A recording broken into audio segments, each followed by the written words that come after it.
Hello everyone, welcome to journalist Mano. நான் மானசா. இந்த ஒரு ஷார்ட் வீடியோவில் நாம் நீர்நிலைகளை தான் பார்க்கிறோம்.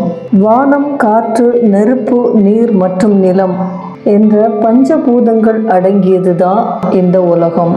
இந்த 5ல் எந்த ஒன்று குறைஞ்சாலும் உலகத்தில் வாழக்கூடிய உயிரினங்களுக்கு ஆபத்து வந்துடும். அந்த காலத்தில் பல வகையான நீர்நிலைகள் இருந்திருக்குது. அதாவது 47 வகையான நீர்நிலைகள் இருந்திருக்குது அப்படின்னு அறிய முடியுது. அதாவது அகழி, அருவி, ஆறு, இளஞ்சி, ஆழிக்கிணறு, உறைக்கிணறு, ஊருணி, ஊற்று, ஏரி, ஓடை அப்படின்னு சொல்லிட்டே போகலாம். இது சென்னைக்கு அருகே இருக்கக்கூடிய அயப்பாக்கம் ஏரிங்க.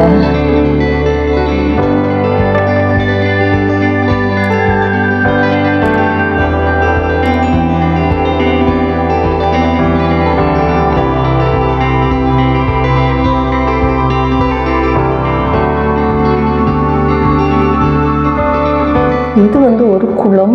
பூந்தமல்லி பக்கத்தில் இருக்கக்கூடிய நசரத்பேட்டை அப்படிங்கிற இடத்துல இருந்து உள்ளே போகும்போது ஒரு சின்ன ஒரு ஊர் இருந்தது. அந்த ஊரில் நம்ம பார்த்த குளம் இது. இந்த குளத்துக்கு பக்கத்தில் ஒரு கோயிலும் இருக்குது. இந்த குளம் பறந்து விரிந்த வயல்வெளிகளுக்கு இடையிலே இருக்குது. பார்க்கறதுக்கு அழகாக இருந்தது.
இடம் திருவள்ளூர் மாவட்டத்தில் இருக்கக்கூடிய வெங்கல் அப்படிங்கிற ஊரில் இருந்த ஒரு சின்ன லேக் மாதிரி இருந்த ஒரு இடம்.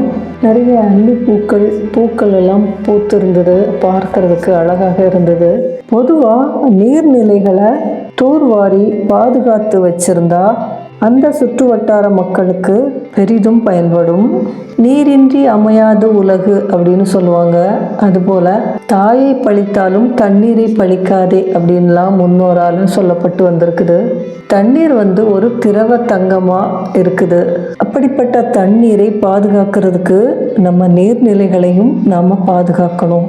இந்த வீடியோ பிடிச்சிருந்தா ஒரு லைக் பண்ணுங்கள். வீடியோ பற்றின கருத்துக்களை கமெண்ட் பாக்ஸில் சொல்லுங்கள். வீடியோவை உங்கள் ஃப்ரெண்ட்ஸ் அண்ட் ரிலேட்டிவ்ஸ்க்கு ஷேர் பண்ணிவிடுங்க. ஜேர்னலிஸ்ட் மோனோ யூடியூப் சேனலை சப்ஸ்கிரைப் பண்ணாதவங்க சப்ஸ்கிரைப் பண்ணி வச்சுக்கோங்க. தேங்க்யூ ஃபார் வாட்சிங்.